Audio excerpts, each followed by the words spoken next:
Kapag kayo po ay nakaupo, mga kapatid, samahan niyo po ako magbasa ng Biblia. Praise God.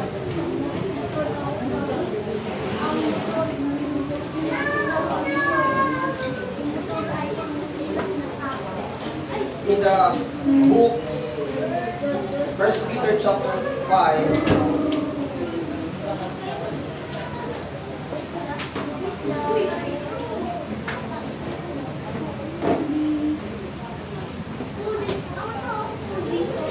sinasabi ko dito mga kapatid, at ang Diyos ng buong biyayan sa inyo'y tumawag na sa kanyang walang hanggang kaluwalhatian kay Kristo, pagkatapos na kayo'y makapagbata. Praise God. Sa ibang translation, naghirap, pagkatapos na kayo'y naghirap or nagdusa sa sandaling panahon, ay siya rin ang magpapasakdal at magpapatibay at magpapalakas sa inyo. Praise God.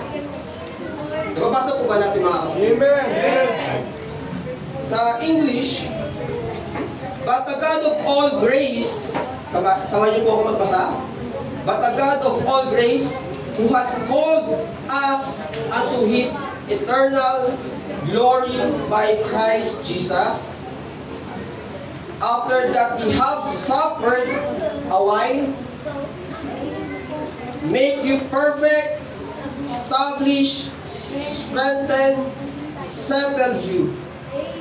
Na pansin nyo mga kapatid, sinabi ni Peter, who hath called us, ang tumawag sa atin ay ang Diyos. Amen. Wala pong tinawag dito ng tao lang rin ang tumawag. No? Hindi tayo tinawag ng pastor o sino mang leader. Bawat isa mga kapatid na naririto, Diyos ang tumawag sa atin. Amen. And then sabi niya, praise God, yung mga tinawag ay daranas ng pagdurusa. Daranas ng hirap. Praise God. At ang kagandahan ng mga kapatid, sinabi ni Peter, after ye have suffered a while. So yung pagdurusa, yung paghihirap mga kapatid ay, ano sabi? Praise God. Kunin ko muna attention yung mga kapatid. Praise the Lord. Sa lahat ng may mga Biblia dyan, samahan niyo po ako. Kung hindi natin mabasa, hindi umaayon ang ating presentation. Praise God. After that ye have suffered, pagkatapos na natin dumaras ng paghihirap, mga kapatid, merong pagkasakdal, establish, pagpapatibay, at pagpapalakas sa atin. And sinabi ng Bible, praise the Lord, walang iba kundi ang glory ng ating Panginoong Jesus. Praise the Lord. And then, second verse, Romans chapter 8, verse 18, mga kapatid, samahan niyo po ako. In English, I reckon that the sufferings of this present time are not worthy to be compared with the glory which shall be revealed in us. Romans 8:18. Sa Tagalog, sapagkat, sabay-sabay po natin basahin, sapagkat patuloy ko ang mga masulot sa panahon ito ay hindi dapat kaya tulad sa kalulatian na mayayag sa atin. Praise God. Kung naunawaan natin mga kapatid yung talatang ito, no, ay hindi basta lamang na narinig. Praise God. meron tayong daranasang pagdurusa, suffering, ano man tindi niya, minsan, minamagnify pa nga natin yan, grabe yung dinanas ko, mas masakit yung akin, mas mahirap yung akin. Praise God. Pero ano man tindi niyan mga kapatid, sabi ni Paul, hindi yan pwede ahalin tulad sa kaluwalatiyang may hahayag sa atin pagdating ng panahon. Lalo na kapag tayo po ay na-meet na natin ng Panginoon. Praise God. Praise God. Ang tinutukoy ko mga kapatid, ang kaharian ng Diyos, ang rapture with the Lord, and ang presensya ng Panginoon. Praise God. Tayo po'y manalangin mga kapatid. Request natin Pastor, siya muna. Praise the Lord, kami po'y dumudulog sa Panginoon para kahabagan niyo po kami. Kailangan niyo po ang bawat sasanin at aming pinakakasin. Ang iyong mga salita na aming napapakinggan ngayon, Panginoon. Tulungan niyo po ang aming minangaral. Give us, O Lord, the boldness, the anointing, Panginoon, na nagmumula sa iyo, na kami po ay may ang aming mga kaluluwa, Panginoon. Kami po ay nangangailangan ng kagalingan sa aming mga kaluluwa.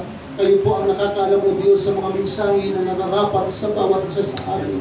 At kami po'y naniniwala, Panginoon, na ang araw na ito ay espesyal para sa amin, sapagkat ang oras na ito ay espesyal ang aming pagsamba, espesyal kung mayroon lang kaming pagkukulang, kung mayroon mang hindi maganda ang aming puso.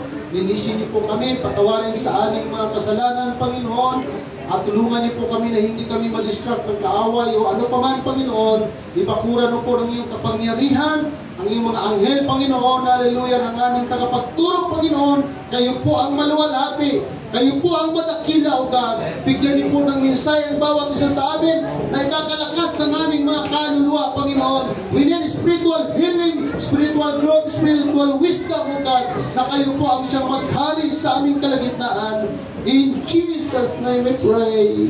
Amen. Amen. We worship the Lord. Mga kapatid, praise God.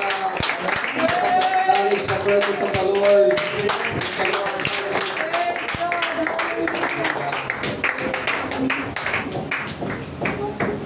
So, palagay ko,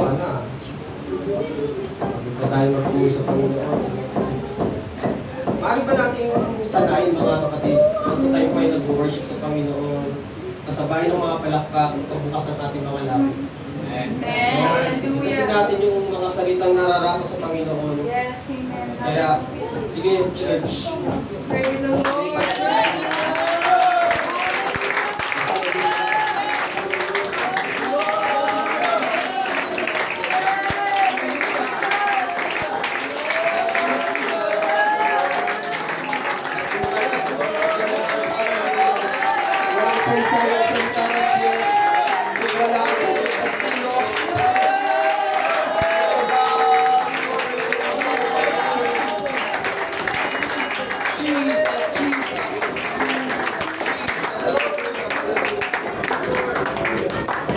So, ganun mga kapatid, ha? Open ang ating bibig pag tayo magpupuli. Di ba ang sarap? Amen. Kumikilos ang buong nating katawan, pinagpapawisan tayo, hindi dahil sa walang saysay na bagay, no? Bumubukas ang labi natin na walang halaga, na hindi para sa walang halagang bagay, kundi para sa ating Panginoon. Di ba mga kapatid? Praise God. Kaya, tuloy natin yung gawin mga kapatid. Hallelujah. Kamay ito yung katabi. Ang ating pamagat, ang ating pangangaral ay, praise God, ay nagsasabing, why does God allow pain and suffering? Amen. Bakit pinahintulot ng Diyos ang sakit at pagdurusa? Nakabayan mo na ba? Amen. Alright. Amen. Hindi na po tayo mupo. Salamat na kahit ang iba'y meron ng rayumat, pinili pa rin iba yun ng matagal. So, bago po ako mag-start, alam ko yung, no, ang lahat ng bago ay nasa loob. Nasa loob na itong kwarto na ito, mga kapatid. So, ibig sabihin ay makikipag-cooperate tayo sa sistema sa loob ng kwartong ito Wala tayong ibang gagawin kundi ang makikinig ng salita ng Diyos. Ito ay salita na hindi nanggaling lamang sa tao o sa lingkod, mga kapatid. At naniniwala ako, mga kapatid, minsan hindi kailangan ng fiery na tinig, tone ng boses. Praise God. Para sa akin lang, mga kapatid, kaya ng conviction. Praise the Lord. Minsan, kumikilos ang Diyos, mga kapatid, sa pamagitan ng malumaning na paraan, at ang apoy na manggagaling ay sa kanyang mga kapatid. Amen. Yung apoy na inaasam natin ay hindi yun galing sa tao. No? Hindi yan sa lakas o init ng pangangaral ng isang mga ngaral. Ang apoy na dapat natin inaasam ay yung galing mismo sa salita ng Diyos. Praise the Lord. Yung laman, yung sustansya ng salita ng Diyos, mga kapatid. Praise God. Kaya, okay lang kahit di kayo pumalakpak, mga kapatid. Ang mahalaga, manamnamin natin yung mensahe ng Panginoon. And kung binukonvict ka ng presensya ng Diyos, hindi rin kita pipigilan. Dahil yan ay pangungusap ng ating Panginoon. Amen. Praise God. Once again, purihin natin ang Panginoon. Hallelujah! Praise the Lord Jesus! Praise God. So, una sa lahat, salamat sa Panginoon. Tayo ay binigyan ng privilege na makapangaral ng kanyang salita. Salamat sa ating pastor. Pinahisulit niya na mag-share tayo ng Word of God, mga kapatid. Bilang isang mga ngaral, mga kapatid, ay kagalakan namin na makapagbahagi ng salita ng ating Panginoon. At nakakalungkot din naman kapag ang pinapangaralan ay hindi nakikinig. No?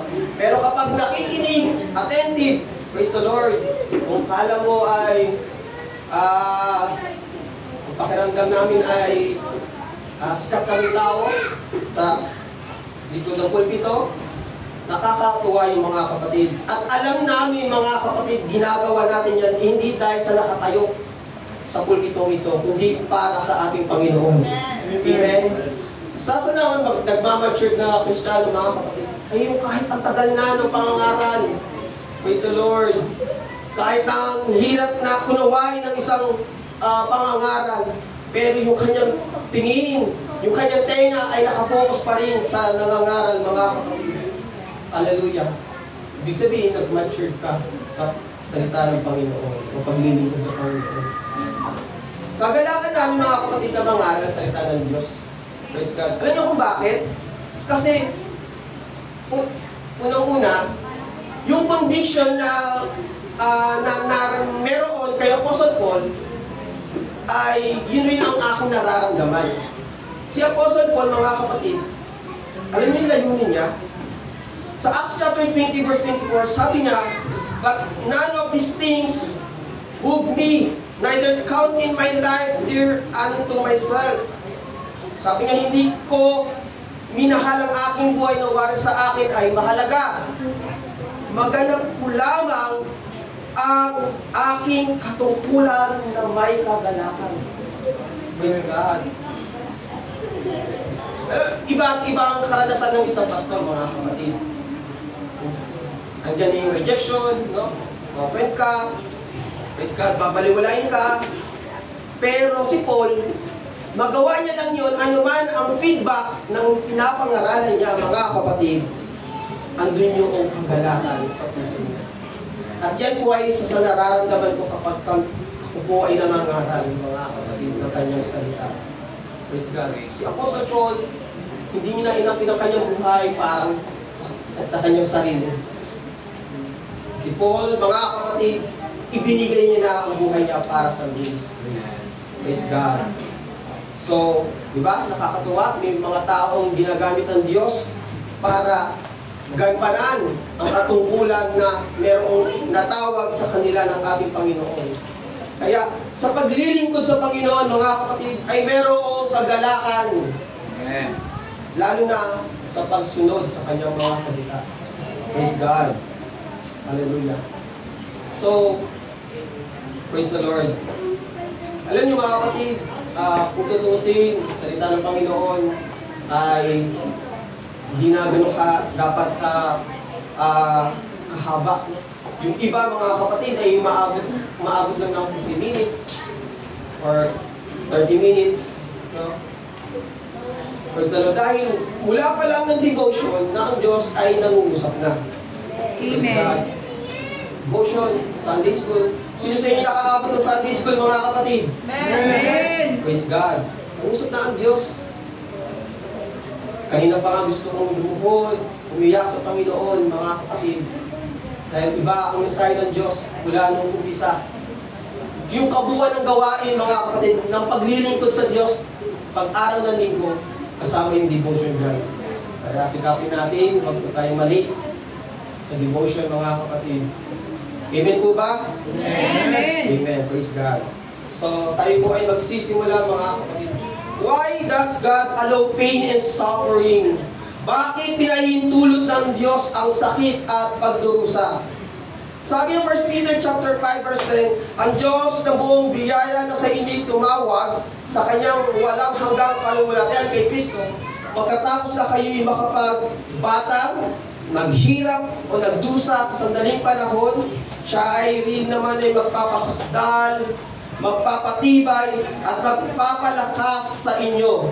Praise God. Merong pagdurusa, merong paghihirap, pero hindi absent mga kapatid ang pagbibigay ng Diyos ng kalakasan. Hindi absent ang pagbibigay ng Diyos ng katibayan sa atin mga kapatid. Praise God. Dahil ang Diyos mga kapatid ay nasa Kanya ang lahat. Amen? At anuman ang hinahanap natin ay matatagpuan natin sa ating Panginoon. Praise God. Hallelujah. Maraming mga tao ngayon, mga kapatid, na nahihirapan sa mga nangyayari sa kanilang buhay. Praise God. Depressed, failure, brokenness. Maaari isa na rin tayo mga kapatid sa nagtatanong, bakit pinapahintulot to ng Diyos sa akin? Mabigat ang pakiramdam sa panahon na nagdurusa. Sino pa sa inyo nagdurusa na pero nakangiti pa? Wow, tibay. Yung tinotorture na eh. Parang nakikingiti lang. Ano ba yung toothpick lang? Mabigat mga kapatid ang pakiramdam ng nagdurusa. Kung humingiti ka at habang nahihirapan, hindi pa yung pagdurusa. At kung minsan mga kapatid, dahil sa pagdurusa, ang panalangin natin ay nasasabi na lang natin sa Panginoon, Lord, tulungan mo po ako. Lord, hindi ko na po kaya. Kailangan ko ang tulong mo. Dahil may kahinaan tayo. Napapagod, nasasaktan mga kapatid. And then dumarating mga kapatid sa panahon na tila ba ang iilang mga Kristiyano, ilang sa atin ay gusto nang tumalikod sa paglilingkod dahil sa pain and suffering. Hanapin mo sa ating pain. Pain. Suffering. Suffering. Baka sinasabi, baka kung nasa isip ng mga kapatid na pain ha, yung kaya ng kating ko, pinasentol. Mga kapatid, iba to ha. Alaksan. Kaya parang wala nang dating eh. Kaya ng hilot. Ang tinutukoy dito mga kapatid ay yung mga diraanan mo na hindi ordinaryong pain lamang mga kapatid. Kaya dumarating sa point habang tayo naglilingkod sa Diyos, para bang gusto nating tumalikod. Praise God. At may mga pagkakataon dahil sa bigat, mga kapatid, sa hirap, sa sakit na dinaranas, hindi natin namamalayan, ang mga mata natin ay napapaluha na. Naranasan niyo na yun? So, sobrang sakit. Mga kapatid, naglalakad ka, o kaya tulala ka, bigla na lang luluha. Dahil sa pain, sa isip mo, sa puso mo, yung sakit, mga kapatid. Hallelujah. Kung mayroong tears of joy, diba? Mas lalong mayroong tears ang pain. Mayroong luha ang sakit. Amen. Praise God. Ang tunay na sakit, mga kapatid, ay mayroong luha. Nakita na ba kayo ng pero ilan ata sa inyo, nakakita niya, bata, hindi pa tinapalo, pero lumuluha. Ano yun, pagpapangkap. Pero, mas lalo na kapag pinatawan mo, saka, iba talagang iyak. Yung sakit, ito pa mga kapatid, isa sa sinyalis na nasasaktan ka talaga, praise God, kapag, hallelujah, yung sa isip mo pa lamang, ay nagpuproduce na ng luha. No? Wala ka na doon sa pangyayari, mga kapatid, pero pumasok mo sa isip ko, napapaluha ka kaagad. Alam niyo mga kapatid, yung pain na di natin malilimutan, yung sakit na hindi natin makakalimutan ay yung pain na nagdulot sa atin ng iyak. Yung hindi natin makakalimutan na pain, yung pinaiyak tayo ng sakit na yun. Praise God. Parang matitibay yun, no? Praise the Lord! Kaya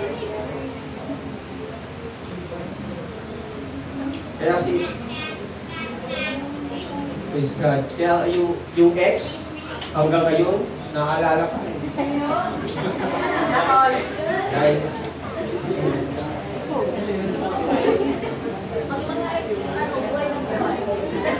okay, tama yun. Sino po nagsabi nun? Buhay na buhay. Yung iba naman mga kapatid, iba naman dahil sa trahedya. Sa sunog. Naranasan nyo na mga kapatid masunugan? Hindi na sinaing ha. Lagi nangyayari sa akin yan eh. Ano ko eh. Lumalakas po yung ano ko yung super kalong pusang lumalakas. Ang hina na may kaya nakatutok lang ako eh. Naranasan nyo na masunugan mga kapatid? So, nanakawan.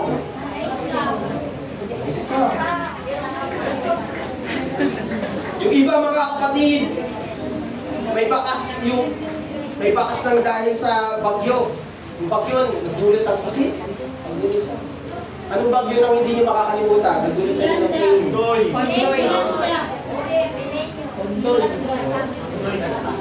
No?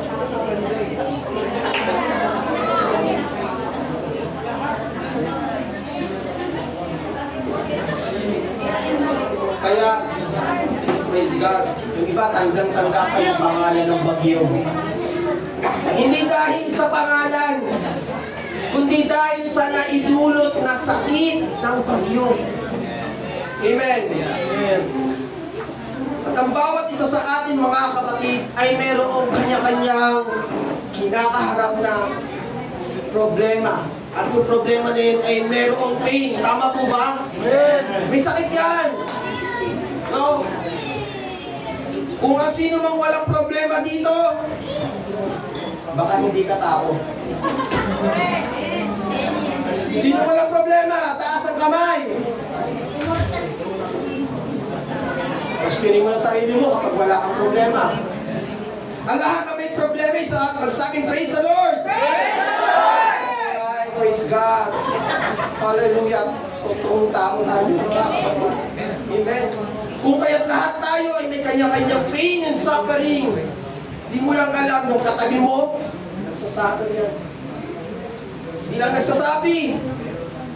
Hindi lang nakapublic, kasi naka-online. Sino gumagawa nun? Ayaw i-public. No? Ino-only me lang. Ikaw para lang sa'yo. Yung share mo para lang sa'yo. Imagine nyo, nag-share ka, sa'yo rin ang balik. Yung suffering, yung pain na yan, hindi man yan nagsasalita ang katabi mo. Yung ka-church natin, yung kapatid natin, pero meron yung pain at suffering na dinaranas. Amen.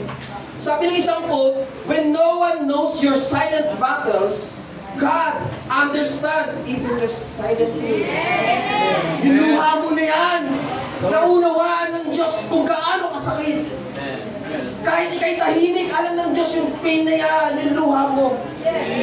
And remember mga kapatid, sa Revelation, praise God, chapter 4, yung luha ay iniipon ng Diyos. Sa bayans, nabasa niyo yun?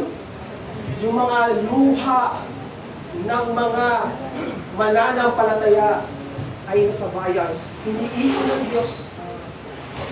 Ibig sabihin, hindi sayang ang iyong panalangin na may luha.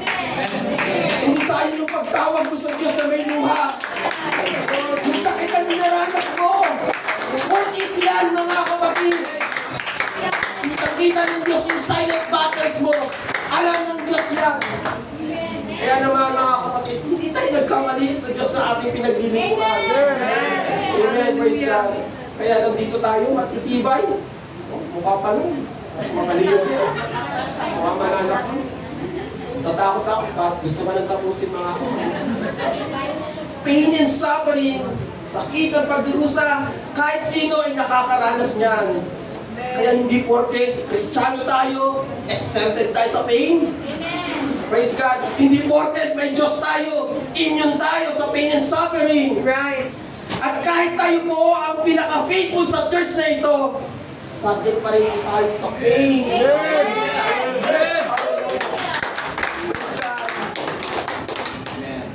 Even yung president, meron siyang tinatawag na invulnerable. Ibig sabihin, hindi siya pwedeng kasuhan kapag nasa pwesto. Pero nung nawala na sa pwesto si Duterte, di ba? Patong-patong na kaso ng sinampa. Kasi wala na eh. Invulnerable yun. But kahit ang president meron ang title na invulnerable, subject pa rin sa pain. Kahit Christian ka o hindi, bago ka sa church, subject ka sa pain, mga kapatid. Hallelujah. Ang kagandahan lamang, may Diyos tayo. Amen. Hallelujah. Sa mga bago pa lang sa church, kagandahan ng may dumaranas ka man ng pain, pagdurusa at sakit, may tinatawag ka kang Diyos. Hallelujah. Praise God. Praise the Lord. Praise God. Salamat sa Diyos. Jesus.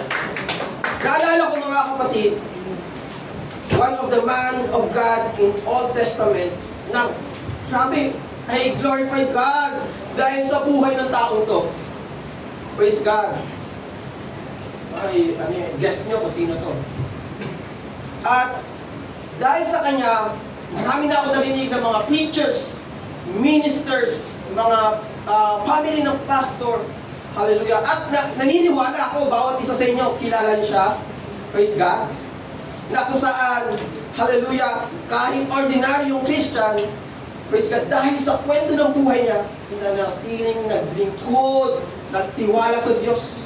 At mas lalong pinanghawakan yung marinig yung kwento ng buhay ng Bible character na to, mas lalong pinanghawakan yung salita ng Diyos. Hallelujah. At pinagkatiwalaan ng Panginoon. Hallelujah. At siya po ay si Bob. Oh, galing. Pwede na sumali sa pinigay niya. Si Bob, mga kapatid. Sino po nakakilala kay Bob? Sabi, praise the Lord. Praise the Lord. Salamat. Hindi ako mahirapan. Praise God. So, total, ito po ay church. Tayo po ay magbabasa ng Bible. No? So, sa paraan ko rin ng pagtuturo, ay yung sinusubaybay yung scripture. Samahan niyo po ako mga kapatid, huwag niyo akong tulugan.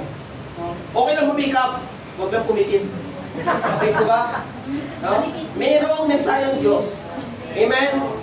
So, in Job chapter 1, verse 1,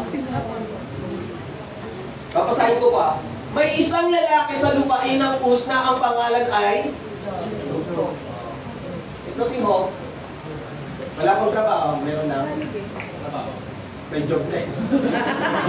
Ayun pala yun. Job lang yung mga kapatid. And then sabi, wala maipipintas kay Hope at siya ay matuwid. Praise God. May takot sa Diyos. At tumatalikod sa paglilikod, hindi sa anumang kasamaan. Amen. Tanda, mas magandang talikuran ng kasamaan kaysa talikuran ng Panginoon. Right. At binigyan siya ng 7 anak na lalaki at 3 anak na babae. Sino sa inyo may 10 na anak, 10 anak? Gulat ako, yun mga taas, no? Praise God. Wala dito? Praise God. Kasi pag-ibog, no? May pag-aari siyang 7,000 mga tupa, 3,000 kamelo, 500 pares na mga baka, 500 mga asno, at napakarami mga lingkod. At ang lalaki ito ay pinakadakila sa lahat ng tao sa silangan. The greatest man sa east. Paano naging great siya? Dahil pagiging righteous. Dahil sa takot niya sa Diyos. At dahil tumatalikod sa kasamaan. Hindi greatest. Kilala natin, Michael Jordan. Sabi, GOAT, greatest of all time. Sa larangan ng basketball. No? Kilala natin si Efren Batareyes sa larangan ng billiard. Totoo ba yun? Binanda yung tinanggal din yung billiard sa Olympics or pang worldwide na palaro dahil kay Efren. Totoo kaya yun?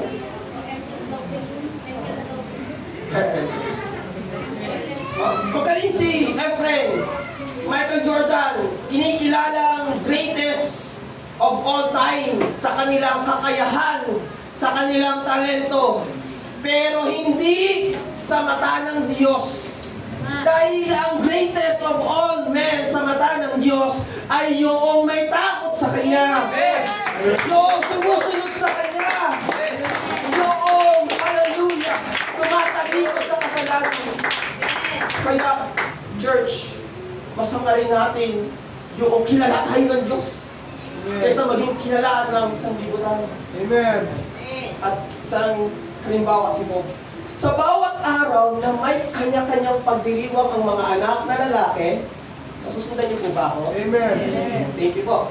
Ipinapatawag nila ang kanilang 3 kapatid na babae para kumain at uminom. Ibig sabihin, bawat araw daw ay meron silang celebration, kainan, inuman, at yung mga kapatid nilang 3 babae, anak niyo, ay tinatawag para mag-celebrate.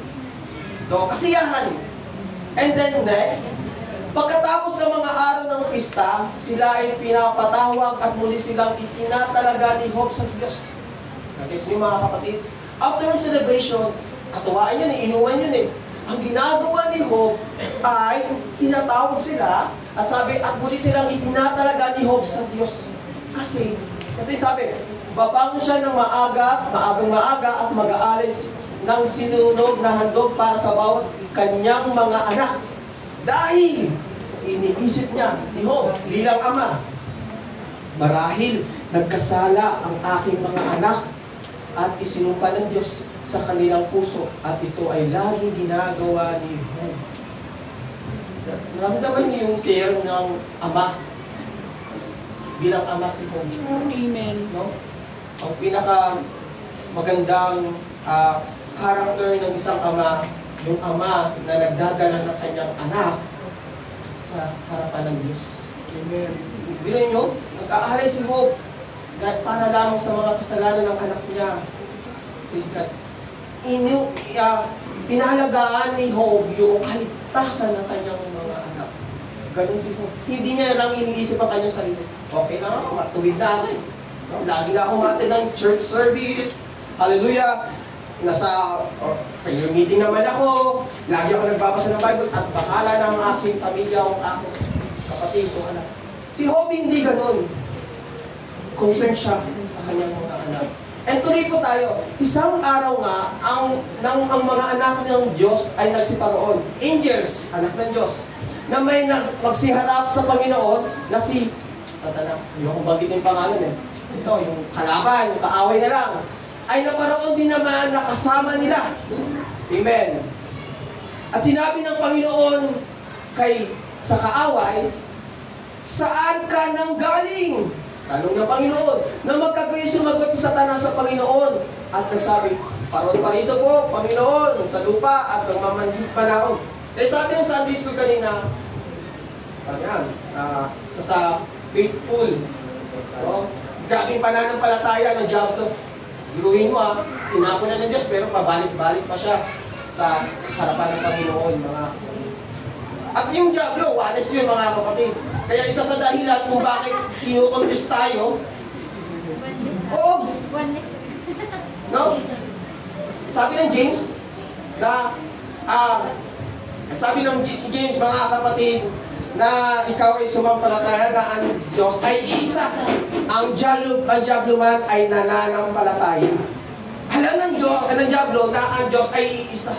Kaya naman maraming kinukonfuse, maraming dinadaya ang Diablo sa 3 Diyos, 5, 2,000. Praise God. Kasi ayaw niyang malaman niyo ang totoo. Amen.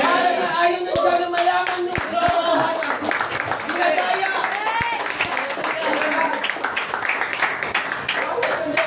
Kaya kung ikaw ay meron pang higit sa isang Diyos, mas masahol ka pa sa Diablo. Right. Ang problema sa Diablo, hindi siya sinusunod. Pride. Matakila ako. Bakit ako susunod niya? Tuloy po tayo. At sinabi ng Panginoon kay Satanas, iyo bang pinansin ang aking lingkod na si Job? Wow. Sino kayo pwede kong palitan ng pangalan? Kunyari, tayo yun. Iyo bang napansin ikaw, kunyari, pangalan mo, ang aking lingkod na si Job? Napansin niyo mga kapatid, hindi sinabi ng Diyos, iyo bang napansin, pinagbablakin yung ng Diyos si Job, iyo bang napansin ang aking magaling na manunugtog? No? Iyo bang napansin yung magaling mga umawit? Yung magaling mangharang? Yung magandang manamit? Napansin mo ba yun sa Satanas? Hindi sinabi ng Panginoon yun. Ang sabi niya, ang aking lingkod. Praise God. Isa sa pinakamahirap, mga kapatid, sa harapan ng Diyos, ay may turing mo sarili mo, lingkod ka. Diba? Nanatili yun. Yung si Job ay nasa, hallelujah, naglilingkod sa Diyos. Nanatili ang kanyang paglilingkod. Imagine, libo-libo mga kawan, tupa, mga alangkay, at mga tauhan, pero nananatiling ang kanyang pagiging servant. Amen. Alam niyo mga kapatid, sa isang kingdom, walang karapatan ang servant magreklamo. At isang karangalan sa harapan ng hari ang makaharap kahit nakadukot. Kahit ang isa sa karangalan ng lingkod ay yung mapagsilbihan ng kanyang hari. Karangalan yun. Kaya anumang pagkakamali niya, lagi, napapalit niyo yun. Minsan sinasabi, karapat dapat po akong pugutan ng ulo, karapat dapat po akong itakwil. Kasi alam nila ang consequence sa pagkakamali ng isang servant. At isa yun sa hinahangad ng Diyos, ang maging servant sa harapan ng Panginoon. And sabi, sapagkat walang gaya niya sa lupa, na sakdal at matubig na lalaki, na natatakot sa Diyos at umiwalay sa kasamaan. Magkagayoy, sumagot si Satanas, at nagsabi, natatakot ba nang walang kabuluhan si Job sa Diyos? Ibig sabihin, proud ang Diyos kay Job. Amen. Alam ko yung sabi, proud. Proud ang Diyos kay Job sa pagiging masunurin, pagiging matuwid. At pinagmamalaki niya sa Diablo. Basta po tayo po ay nagiging masunurin, nananatiling matuwid, at umiwalay sa kasalanan, ang Diyos ay proud sa iyo. Amen. Kaya lang, kapag tayo po ay nahulog sa kasalanan, dismayado ang Diyos. Hayaan mo na yan, sige. Ito pa maganda, tuloy po tayo. Hindi ka ba gumagawa ng bakod? Sundan niyo po. Sabi ng ng Diablo, hindi ka ba gumagawa ng bakod sa kanyang paligid? Ang word na bakod, yan po ay hindi lang basta kahoy. Proteksyon ng Diyos. Amen. Guidance ng Diyos. Sabi niya, kaya naman yan, buod natin, kaya naman yan hindi napapahamak si Og.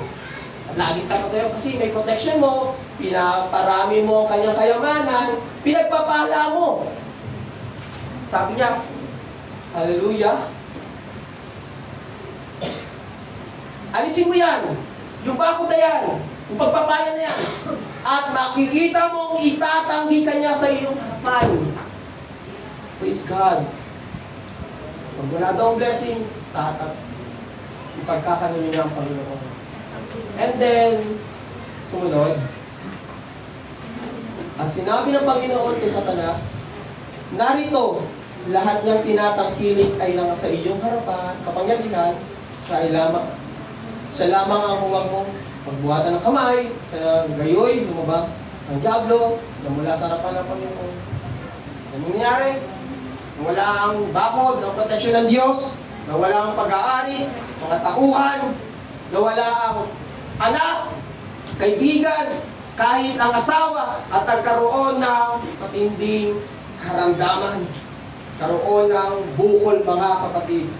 At sa panahon na yon, hindi pa ganoon kadunong, katalino ang mga tao, kaya walang gamot, mga kapatid. Nagdurusa at nasasaktan si Job, mga kapatid. Praise God. Mayroong 4 na dahilan, mga kapatid, bago natin ituloy ang kwento, kung bakit pinahintulot ng Diyos ang pagdurusa at sakit. Number 1, tandaan niyo po, upang paalalahanan tayo. To remind. Ang natin sa aking remind. Remind. Diba, hindi nakapagsabi. Remind pala. Pinapahintulot ng Diyos ang problema, ang sakit at pagdurusa, mga kapatid. Hallelujah. Upang tayo po ay paalalahanan. Dahil minsan, hallelujah, ang tao ng Diyos, dahil sa pagpapala, nakakalimot na sa Kanya. Dahil sa trabaho, hindi na nabigyan ng priority. Hindi na napaprioritize ang Panginoon. Dahil sa financials, dahil sa negosyo, kaya merong pain, suffering, upang paalalahanan tayo ng Panginoon. Dahil, hallelujah, ang Diyos, alam niya ang solusyon kung tayo po ay nakakalimot at naaagaw na ang puso natin ng ibang bagay. Alam niya ang solusyon. Magaan ang puso mo, ito ang pain. Ito ang pagdurusa. Sabi ng, hallelujah, Awit chapter 119 verse 105, ang salita mo'y ilawan sa aking mga paa at liwanag sa aking landas. Na-imagine nyo, yung Word of God ay nanitulad sa lamp. Praise God. Light. Praise God. Ang paa ay lagi natin ginagamit paabante.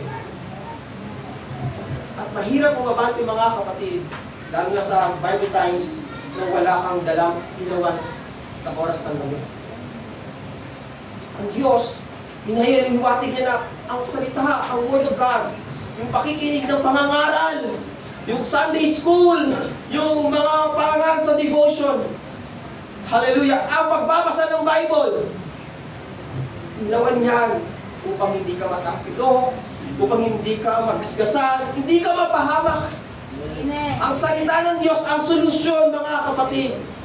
At kung ikaw ay nakakalimot na, mga kapatid, hallelujah, I encourage you na basahin mo ang Bible, makinig ka ng pangangaral, dahil sa mga salitang iyan, hallelujah, pinaparating ng Diyos, hallelujah, na ikaw ay magpatuloy na maglingkod sa Kanya nang walang kaagaw. Amen. Pangalawa, to test. Bakit may pain and suffering? To test. Para tayo po ay subukin. Sino ba sa inyo nag-aral? Lahat po ba ay nagdumaan sa school, nag-aaral? Diba? Professional na. Sino sa inyo nag-aral na hindi nakatry na mag-test? Yung iba nga, nag-test na eh, no? Ikaw, hindi ka pa nakapag-review. Yung sagot mo, galing sa katabi mo. Kakaliba eh, no? Nag-test ka. Yung sagot mo, pinaghirapan ng iba. Ang test, galing sa sarili mong paghihirap. Amen. Ang pain and suffering, para tayo po ay subukin. Pinaparana sa atin ng Diyos ang sakit, paghihirap, pagdurusa, upang subukin po tayo. Nais ng Diyos na makita ang ating katapatan. Lahat yung magsabing katapatan. Katapatan. Kasi kapag mayroon ng pain, suffering, nawawala na ang katapatan sa Diyos. Praise God. Dahil sa sakit, nagdadaig tayo. Third, mga kapatid, hallelujah, tumold para hubugin. Ang mga naranasan natin ay pinapahintulot ng Diyos para po tayo mahubog. Para tumibay, maging kagamit-gamit sa gawain ng Panginoon. Kasi hindi tayo mag-level up, hindi tayo mag-i-improve, hindi tayo maglalago, mga kapatid, kung walang paghubog. Mga kapatid, hindi mananatiling ganyan lamang tayo. Meron tayong kailangang magdaanan. Hindi ka pwedeng mag-advance sa level 2, 4, 3 kung hindi ka dumaan sa level 1. Meron tayong dapat danasin. At walang ibang magmumold sa atin, huhubog sa atin, kundi ang Panginoon. Isaiah chapter 64 verse 8, ngunit ngayon ang Panginoon, ikaw ang aming Ama, kami ay malakit na putik, tayo po ay putik. At ikaw ang magpapalok sa amin, at kaming lahat ay gawa ng iyong kamay. Inuhulma tayo ng Diyos. Kaya kung minsan, parang masakit, parang hindi tayo bagay sa isang lugar na yan, sa ministry na yan. Kasi kailangan natin maging flexible, iulat, inuhubog tayo ng Diyos ayon sa gusto niya, mga kapatid. And last, mga kapatid, hallelujah, kaya may pain and suffering to review. Ang natin magsabing review. Review! Para po tayo ay sawayin. Ito ang ikaapat ng dahilan kung bakit may pain and suffering. Kasi hindi lahat ng bagay na nalalaman natin ay tama sa harapan ng Panginoon. Amen. Amen. Yes, hindi lahat ay alam natin, mga kapatid. Kaya merong pagsaway, merong pagtuturo. Ito ay nais ng Diyos na tayo po ay mabigyan ng atensyon na kung saan nais niya mapabuti ang ating kalagayan. Meron po tayong freedom of choice, pero hindi ibig sabihin yan, hahayaan na lang tayo. Dahil mahal tayo ng Panginoon, kaya merong pagtuturo, pagsaway. Nang sa ganun, mga kapatid, malagay tayo sa nararapat natin kalagayan, mga kapatid, at lalo na sa paglilingkod sa Panginoon. Revelation chapter 3 verse 19, lahat kong iniibig ay aking sinasaway. Kung hindi ka sinasaway, ito yung problema. Kung hindi ka na sinasaway ng Diyos, baka hindi ka na mahal ng Panginoon. Pero salamat sa Diyos, sinasaway tayo ng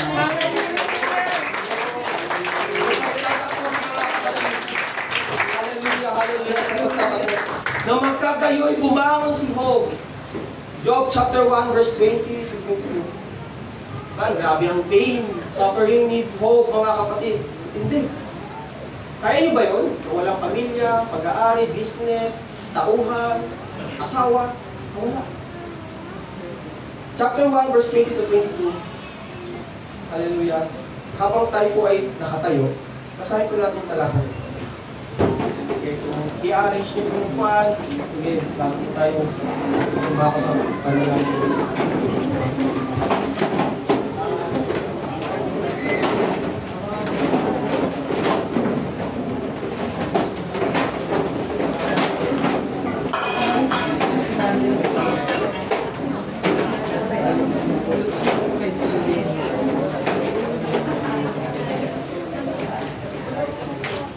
Tingin